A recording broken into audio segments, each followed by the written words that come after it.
The greatest tragedy is not death, but a life unlived because you never understood the invisible patterns that shaped you from birth. Something happens in therapy rooms across the world every day that most people never expect.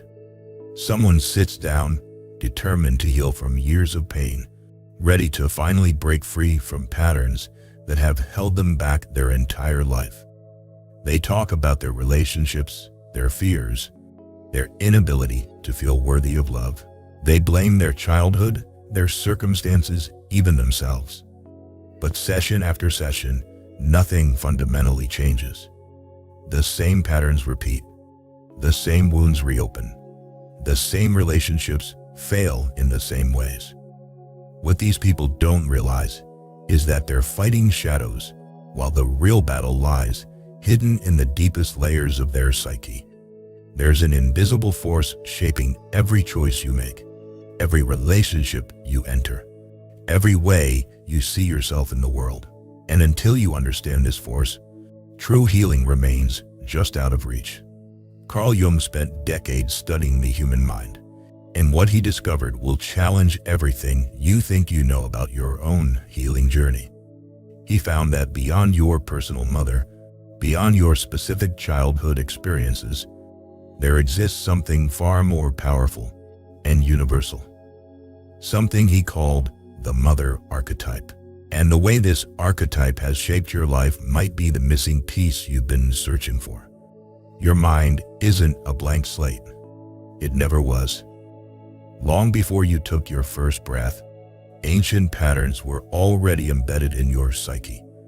These patterns, inherited through countless generations of human experience, shape how you understand love, safety, nurturing, and threat. Jung called these universal patterns archetypes, and the Mother Archetype is perhaps the most powerful of all. Think about this. When you see a mother caring for her child, something stirs inside you that goes deeper than personal memory. When you witness abandonment or neglect, your reaction taps into something primal and universal. This isn't just learned behavior. This is your psyche responding to one of the most fundamental forces in human existence. The Mother Archetype carries within it the full spectrum of feminine experience that humanity has known for millennia. It contains the loving mother who nurtures and protects, but also the terrible mother who devours and destroys. It holds the warmth of unconditional love and the terror of absolute rejection. It represents both the source of life and the potential for psychological death. Those who've worked with Jung's ideas understand that this archetype doesn't just influence your relationship with your actual mother. It colors every relationship where care, nurturing, or security is involved. It affects how you see romantic partners, how you respond to authority figures, how you relate to institutions that promise to take care of you. It even influences your relationship with yourself and your own capacity to provide self-care. When this archetype is activated unconsciously, it can lead to what Jung called boundless fascination, overvaluation, and infatuation. You might find yourself idealizing people in ways that have nothing to do with who they actually are. Or you might experience the opposite: deep, inexplicable mistrust or resentment toward anyone who tries to care for you. These reactions often feel completely out of proportion to the actual situation because they're not really about the person in front of you. They're about the archetypal pattern playing out through them. But here's where Jung's insight becomes truly liberating. Once you understand that these overwhelming reactions aren't necessarily about your personal mother or your specific experiences, you can begin to separate what belongs to the archetype from what belongs to your individual story. This doesn't minimize your personal pain or dismiss your real experiences. Instead, it gives you a framework for understanding why some wounds feel so much deeper than they should, why some patterns feel so impossible to break. The Mother Archetype becomes problematic when it remains completely unconscious. When you don't realize it's operating, it can take over your entire psychological landscape. You might find yourself trapped in relationships where you're either the one doing all the caretaking or desperately seeking care from others. You might notice that you either avoid commitment entirely because it feels too much like being controlled, or you cling so tightly to relationships that you suffocate them. People who've lived long enough to recognize these patterns know that the key isn't to eliminate the archetype. That's impossible and would be psychological disaster. The key is to develop a conscious relationship with it, to recognize when it's being activated and to choose how you want to respond rather than being unconsciously driven by it. This is where Jung's concept of the mother complex comes into play. While the archetype is universal, the complex is deeply personal. It's where your individual life story intersects with this ancient pattern. Your mother complex is formed not just by your relationship with your actual mother, but by how the mother archetype was constellated in your particular circumstances. For women, Jung observed that the mother complex often manifests in extreme ways. Some women become so identified with the archetype that they lose themselves entirely in the role of mother or caretaker. They experience what Jung called an overdeveloped eros that seeks to merge with others to the point of losing all personal boundaries. Their identity becomes completely wrapped up in being needed, being the one who takes care of everyone else. They may feel guilty or selfish for having any needs of their own. Other women react by rejecting the archetype entirely. They may feel a deep resistance to any form of traditional feminine roles, sometimes to the point of cutting themselves off from their own capacity for nurturing and care. They might struggle with intimacy because it triggers their fear of being consumed or controlled. Their independence becomes so rigid that it prevents them from receiving the care they actually need. Jung noticed that men's relationship with the mother complex is always intertwined with what he called the anima, their unconscious feminine side. This can lead to a man who either idealizes women to an impossible degree or feels deep resentment and fear toward the feminine aspects of life. Some men remain psychological sons their entire lives, never fully separating from the mother archetype enough to develop their own masculine identity. Others become so defended against their need for nurturing that they cut themselves off from their emotional lives entirely. Those who've been through this recognize the signs. Maybe you notice that your romantic relationships follow predictable patterns. You either attract partners who need you to take care of them, or you find yourself drawn to people who seem strong and capable of taking care of you. Maybe you feel guilty when you prioritize your own needs, or maybe you feel angry when others expect you to care for them. These patterns often have less to do with your conscious choices and more to do with how the mother complex is playing out in your life. The healing comes not from analyzing these patterns endlessly, but from what Jung called living them out consciously. This means recognizing when the complex is activated and choosing to engage with it rather than being unconsciously driven by it. It means understanding that your intense reactions often have less to do with the present moment and more to do with ancient patterns seeking resolution. Here's what those who've done this work understand. The goal isn't to become independent of all need for care and nurturing. That's not psychological health.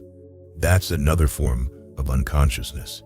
The goal is to develop what Jung called conscious relationship with these needs, to be able to give and receive care without losing yourself in the process, to recognize when you're being driven by archetypal patterns, and to choose consciously how you want to engage with them. This requires what Jung considered the most important work of human life, making the unconscious conscious. Your unconscious isn't just a repository of repressed memories and forgotten traumas. It's a vast, living, autonomous realm of the psyche that contains immense wisdom, creativity, and life energy. The archetypal patterns that live there aren't problems to be solved. They're sources of meaning and vitality that need to be consciously integrated into your life. People who've learned to work with their unconscious, rather than against it, understand that dreams aren't random neural firings. They're direct communications from this deeper realm of the psyche. Your dreams often reveal how archetypal patterns are trying to find expression in your life. They show you where you're stuck and point toward possibilities for growth and healing that your conscious mind couldn't imagine on its own.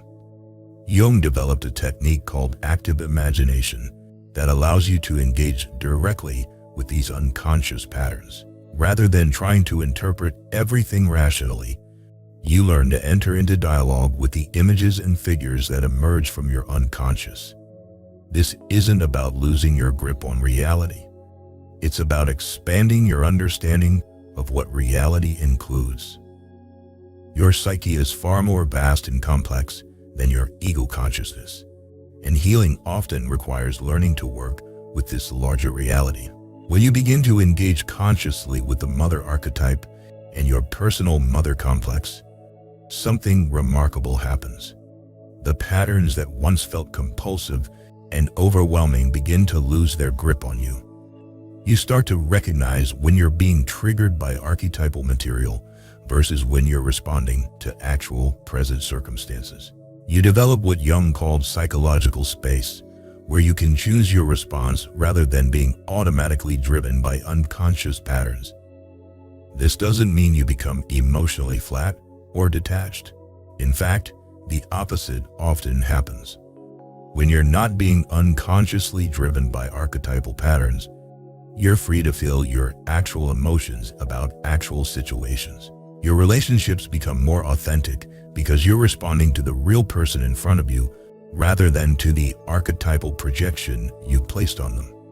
Those who've walked this path know that the journey isn't always comfortable. Jung warned that more light means more night.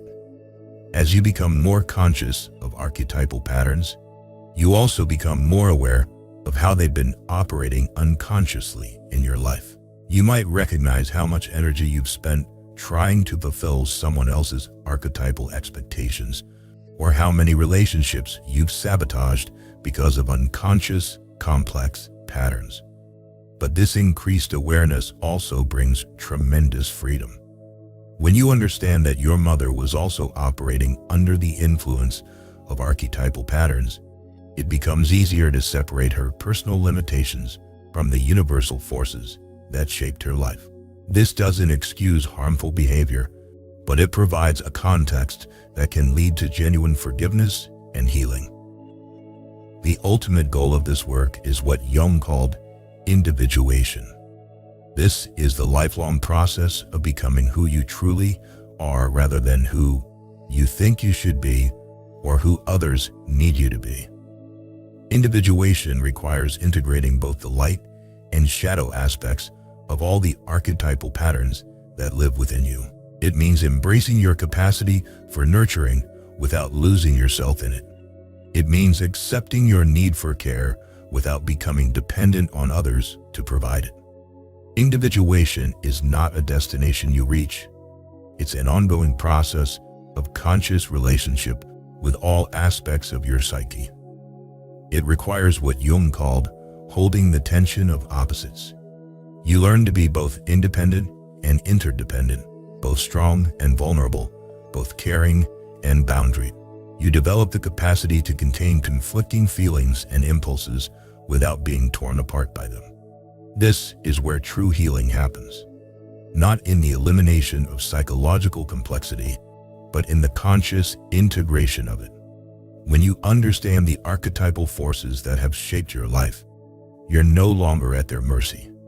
You can choose how to express them in ways that serve your authentic development, rather than unconsciously repeating ancient patterns. The Mother Archetype will always be part of your psychological makeup. But instead of being an unconscious force that drives your behavior, it can become a conscious source of wisdom and creativity. You can access its nurturing energy without losing yourself in it. You can receive its gifts without being overwhelmed by its demands. Those who've done this work recognize that healing isn't about becoming perfect or eliminating all psychological challenges. It's about developing a conscious, creative relationship with the forces that shape your inner life.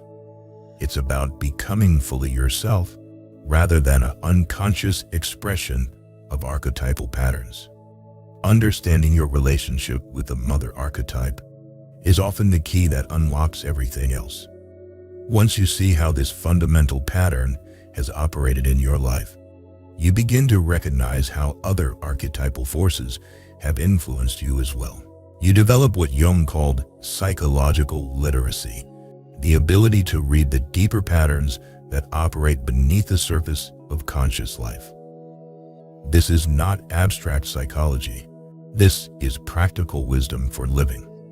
When you understand these patterns, your relationships improve because you're no longer unconsciously expecting others to fulfill archetypal roles.